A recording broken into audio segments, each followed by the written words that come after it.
మీదొక denomination, నాదొక denomination అయినప్పటికీ ఒకప్పుడు మనం ఇద్దరం వ్యతిరేకించుకున్న ఒక ప్రోగ్రాం ద్వారా మనం కలిసినప్పుడు మనల్ని చూసి మన మన సంఘస్థులు లేదా మనల్ని అభిమానించేటువంటి వాళ్ళు వీళ్ళు కలిసిపోయారు కాబట్టి అమ్మాయి ఇది కదా ఐక్యత, ఇదే నిజమైన ఐక్యత అని వాళ్ళు అభిప్రాయపడుతున్నారు. అందుకే నా స్లోగన్ ఏంటో తెలుసా? ప్రపంచ క్రైస్తవులారా ఏకం కండి, మనుషులు కాదు మనసులు కలవాలి. చర్చి గూడ కొడితే ఎవడన్నా బయట వచ్చి అప్పుడు ఐక్యత అని మీటింగ్ పెట్టి ఒక ర్యాలీ తీస్తున్నారు. అవునా? గూడగొట్టినందుకు నువ్వు ఐక్యత అయితే అది ఐక్యతనా? ఇంటి పక్కనే చర్చి, వీడిదే వాడుకుంటాడు, వాడదే వాడుకుంటాడు. గోడే అడ్డం ఉన్న చర్చిలు చూశాను. అర్థమైందా లేదా? మధ్యలో ఒక గోడ మాత్రమే ఉంటుంది. అవతోడు మైకు పెడతాడు, ఇతరుడు మైకు పెడతాడు. ఈడు అంటాడు సహోదరులుగా ఐక్యత కలిగి ఉండట ఎంత మేలు, కానీ ఈడు గలవాడు ఆడు గలవాడు.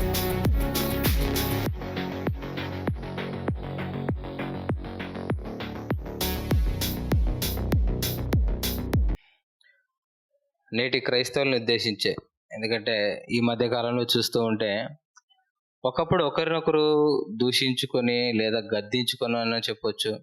అలా ఆయన చేస్తున్న బోధ విధానం సరైనది కాదు లేదా వాక్య ప్రకారం కాదని చెబుతూనే ప్రోగ్రాంల పేరిట కలుసుకున్న తర్వాత వారిని నమ్మినటువంటి అభిమానులు ఓహో ఇది కదా ఐక్యత అంటే, ఒకప్పుడు దూషించుకున్న బోధన వ్యతిరేకించిన కలిసి ఉన్నారు చూసారా, ఇదే కదా ఐక్యత అని వాళ్ళు అభిప్రాయపడుతున్నారు. దానికి వారు చాలా హ్యాపీగా ఉన్నారనమాట. మీదొక డినామినేషన్, నాదొక డినామినేషన్ అయినప్పటికీ ఒకప్పుడు మనం ఇద్దరం వ్యతిరేకించుకున్న ఒక ప్రోగ్రాం ద్వారా మనం కలిసినప్పుడు మనల్ని చూసి మన మన సంఘస్థులు లేదా మనల్ని అభిమానించేటువంటి వాళ్ళు వీళ్ళు కలిసిపోయారు కాబట్టి అమ్మాయి ఇది కదా ఐక్యత, ఇదే నిజమైన ఐక్యత అని వాళ్ళు అభిప్రాయపడుతున్నారు.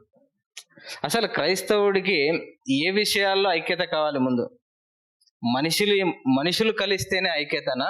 ఏది ఐక్యత నిజం? క్రైస్తవులు కానోళ్ళు కూడా ఒక మాట చెప్తారు, ఏంటంటే మనుషులు కాదు మనసులు కలవాలి.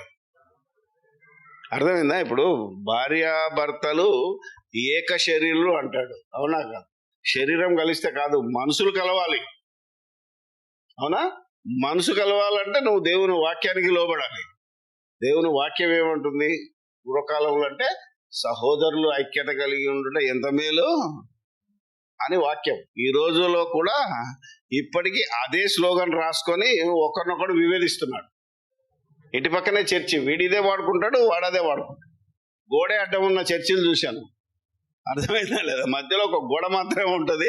అవతోడు మైకు పెడతాడు, ఇతరుడు మైకు పెడతాడు. ఈడు అంటాడు సహోదరులుగా ఐక్యత కలిగి ఉండట ఎంత మేలు, కానీ ఈడు గలవాడు ఆడు గలవాడు. ఎందుకు గలవాడు? దానికి దేవుడు చెప్పాడు, శరీర అవసరాల కోసం ఐక్యమైనోడు ఐక్యత కాదు. మనసులో తిట్టుకొని చాలా మంది, నేను తెలిసి నేను కొన్ని వందల పాస్టర్ల మీటింగ్ పెట్టాను, వెళ్తున్నాను, వందనాలు brother, praise the lord brother అంటాడు. లోపల ఏమంటాడు? ఈడెందుకు వచ్చారు దుర్మార్గుడు, అవునా కదా అని లోపల తిట్టుకుంటాడు. దాన్ని ఐక్యత అంట. లోపల బయట ఒకే రీతిగా ఉండాలి. అది సాధ్యం ఎప్పుడైందంటే క్రీస్తు యొక్క వాక్యంలో ఐక్యం అవ్వాలి, ఆయన బోధలో ఐక్యం అవ్వాలి. అంటే ఒకే బోధ మొత్తం సంఘాలలో చెప్పబడాలి. ఏమంటే ఇప్పుడు ఉదాహరణ ఉంది, యేసుక్రీస్తు దేవుని కుమారుడు అని నమ్మమని బైబిల్లో రాసింది. అట్లెట్లయితుంది? నేను దేవుడు అని నమ్ముతా అన్నాం అనుకో, వీడు సచ్చినా పర్వాలేదు కలవడు, సస్తేలా గలవడు, సచ్చినాక అక్కడ కూడా కలవడు, అవునా కదా? అర్థమైందా లేదా? అందుకని ఈ సిద్ధాంత విభేదం కనుక ఉన్నప్పుడు ఎవడు కలవడు. ఎక్కడ కలుస్తున్నారంటే ఇప్పుడు ఐక్య సదస్సు అంటున్నారు సేవ, చర్చి గూడ కొడితే ఎవడన్నా బయట వచ్చి అప్పుడు ఐక్యత అని మీటింగ్ పెట్టి ఒక ర్యాలీ తీస్తున్నారు. అవునా కదా? గూడగొట్టినందుకు నువ్వు ఐక్యత అయితే అది ఐక్యతనా? యేసుక్రీస్తు బోధన ఎదిరిస్తే, అవునా కదా? యేసుక్రీస్తు కాదంటే అప్పుడు ఐక్యత కావాలి. అవునా? యేసుక్రీస్తు దేవుని కుమారుడు, యేసుక్రీస్తుకు దేవుడు అధికారం ఇచ్చాడు, మనందరం యేసుక్రీస్తుకు లోబడాలి. అంటే ఒక వాక్యం ఉంది, ఈ వాక్యము అన్ని సంఘాలలో ఒకే రీతిగా బోధింపబడాలి. ఒక ఆయన అంటాడు స్వస్థతలు లేవు అంటాడు, ఒక ఆయన స్వస్థతలు ఉన్నాయంటాడు, దేవుడు నన్నే నాకు వరం ఇచ్చాడు అంటాడు. ఇలాంటి సిద్ధాంత విభేదాలు ఉన్నోడు ఎవడు కలవడిక. ప్రాక్టికల్గా నా ఎక్స్పీరియన్స్లో చెప్తున్నాను. కలిసిన్నోళ్ళే, ఈ కలిసిన్నోళ్ళలో కూడా వన్ గాడ్ వన్ ఫెయిత్ అని ఉన్నోడు కూడా ఒక విషయంలో ఐక్యమైన మరొక విషయంలో విభేదిస్తున్నారు. అవునా? యేసుక్రీస్తు విషయంలో లేదా పరలోకం విషయంలో లేదా రెండవ రాకడ విషయంలో భిన్నమైన అభిప్రాయాలు ఉన్నాయి. యేసుక్రీస్తు అసలు ఇంతకుముందు ఏమన్నారు వీళ్ళే, యేసుక్రీస్తు కూడా దేవునితో పాటు ఉన్నాడు. అవునా కదా? అవునా? దేవునితో పాటు ఉన్నాడు, దేవుడు అంటే అధికారం కలిగి ఉన్నాడు, దేవునితో సమానుడు అన్నాడు. ఇప్పుడేమంటున్నాడు, యేసుక్రీస్తు పుట్టింపబడినోడు, అసలు ఆయనకు పరలోకంలో ఉనికే లేదంటాడు. అలాంటి వాళ్ళతో ఎలా కలుస్తాడు? సిద్ధాంత విభేదం, అది బైబిల్కే వ్యతిరేకం.